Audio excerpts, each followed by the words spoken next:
Бүгін Қордай ауданында ұлттық ойыннан жарыс ұйымдастырылды. Қызығы, бұл жолғы додаға қатысушылар спортшылар емес, той тізгінін ұстап жүрген асабалар болған. Облыстық деңгейде өткізілген іс-шараның мақсаты не? Аймақтағы әріптесім айтсын.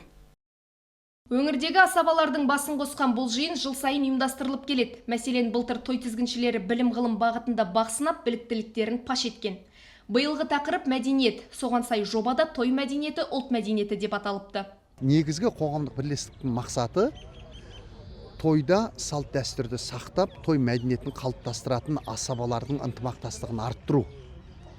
Бүгін осында 60-қа жуық асабалар келеді деп күтіліп отыр.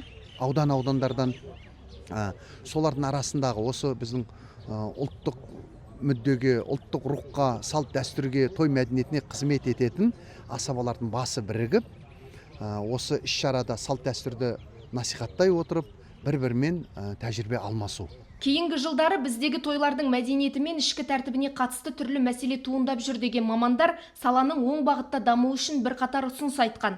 Ал іс-шара жиналғандардың ұлттық құндылықты ұғынып, дәріптеу үшін ұйымдастырылған. Бұл байқауға әр аймақ өкілдерінің арнайы келгенін де айта кетейік. Осы жарысымызға облыс көлемінде Тараз қаласынан бастап 10 аудан қатыспақшы. Біздің ауданнан 10 асаба қатысады.